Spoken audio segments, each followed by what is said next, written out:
तो फ्रेंड्स, कैसे हैं आप सब? आई होप आप सभी अच्छे होंगे। Welcome back to my blog. तो आज संडे था, इसलिए आज मेरी थोड़ा सा लेट उठी थी। मैंने सोचा क्यों ना थोड़ा सा आज लेट उठा जाए, रेस्ट किया जाए। और मेरी शुरुआत हुई चाय से। मैंने चाय पी, उसके बाद फिर मैंने सोचा कि क्यों ना आज घर की साफ़ सफाई की जाए, डस्टिंग की जाए। मैंने एक दिन सेलेक्ट किया है कि मैं संडे को एवरी संडे डस्टिंग करूँगी, क्योंकि डेली डेली ये काम करना पॉसिबल नहीं होता, क्योंकि हम हमारे पास इतना टाइम नहीं है कि हम डेली डेली इन सारे कामों में हम अपना टाइम वेस्ट कर सकें। तो एक डे फाइनल किया, दैट इज़ संडे के संडे को सारी डस्टिंग वगैरह जो एक्स्ट्रा वर्क होता है वो पूरा क्लियर करना है। और फिर एक हफ्ते तक अपने स्मूथली जो भी अपनी रूटीन है, जो भी अपना स्टडी टाइम है, वो अपने आप को देना है। मेहनत के सिर्फ दो ही सोर्स होते हैं। ये डिपेंड आपके ऊपर करता है कि आप अपनी मेहनत कहाँ करना चाहते हैं। चाहे आप अपनी जो एनर्जी है, पॉजिटिव एनर्जी है, चाहे तो वो आप अपनी अच्छे अपने फ़ायदे के लिए लगा लें, या फिर अपना सिर्फ वेस्ट करें। मुझे ऐसा लगता है कि हमें टाइम टू टाइम चीज़ें एडजस्ट करनी चाहिए, क्योंकि ऐसे डेली डेली हम सेम चीज़ करेंगे तो शायद हमें टाइम नहीं मिलेगा। लेकिन हाँ, ये है कि अगर एक दिन हम डिसाइड कर लेते हैं और उसके बाद अगर हम बाकी से 6 डेज़ अगर अपने लिए निकालते हैं और एक दिन अगर अपने घर को दे देते हैं, तो मुझे नहीं लगता इसमें कोई हार्म होगा।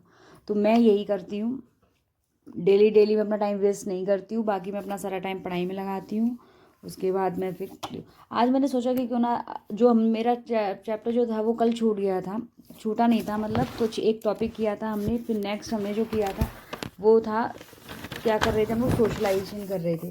तो सोशलाइजेशन में क्या था कि फीचर्स करने थे आज। फीचर्स ऑफ सोशलाइजेशन क्या होते हैं? सोशलाइजेशन जो है, एज एज यू नो, कि जो सोशलाइजेशन है वो एक कंटिन्यूस प्रोसेस है, इन्फेंसी से डेथ तक चलता है। सोशलाइजेशन जो है वो फॉर्मली और इनफॉर्मली दोनों दोनों में होता है, और ये एक बेसिक डिसिप्लिन को कल इंक्लूड करता है। दो तरह के सोशलाइजेशन होते हैं, that is active and passive. Active socialisation क्या होता है? जिसमें डायरेक्टली इन्वॉल्व होती हैं चीज़ें, जो लोग डायरेक्टली इन्वॉल्व होते हैं, दैट इज़ फैमिली, रिलेटिव्स। और पैसिव क्या होता है? पैसिव सोशलाइजेशन होता है कि इनडायरेक्ट तरीके से जो इन्वॉल्व होते हैं, public, gym, mass media, TV, ये सारी की सारी क्या है, ये इनडायरेक्ट हैं। Types of socialisation.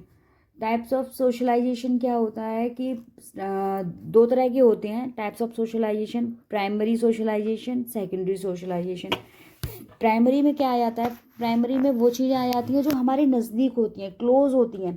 प्राइमरी में फैमिली, रिलेटिव्स, ये सारे के सारे हमारे नज़दीक होते हैं, तो ये सारे के सारे आ जाते हैं। सेकेंडरी सोशलाइजेशन में क्या होता है? सेकेंडरी सोशलाइजेशन में स्कूल, नेबरहुड, सोसाइटी, ये सारी चीज़ें आ जाती हैं। एंटिसिपेटरी सोशलाइजेशन और रीसोशलाइजेशन, दो तरह के और एक्स्ट्रा सोशलाइजेशन आ जाते हैं। एंटिसिपेटरी सोशलाइजेशन और रीसोशलाइजेशन। एंटिसिपेटरी सोशलाइजेशन में हमारी बिल पावर होती है, और रीसोशलाइजेशन का मतलब दोबारा से स्टार्ट करना, किसी भी चीज़ को स्टार्ट करना, री एग्ज़ाम, री स्टार्ट, ये सारी चीज़ें। तो दो इसमें और एडजस्ट हो जाते हैं। एजेंट्स ऑफ, अब हम पढ़ेंगे कि सोशलाइजेशन के एजेंट्स क्या क्या होते हैं। Family, education, peer groups, economic status, legal system, language, media, ये सारे जो होते हैं ये हमारे सोशलाइजेशन के एजेंट्स होते हैं।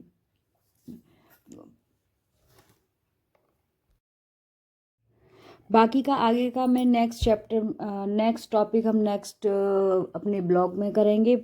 आपको ये ब्लॉग मेरा कैसा लगा मुझे कमेंट करके ज़रूर बताएं। मेरे साथ बने रहें, आप मेरे साथ मिल करके स्टडी करें।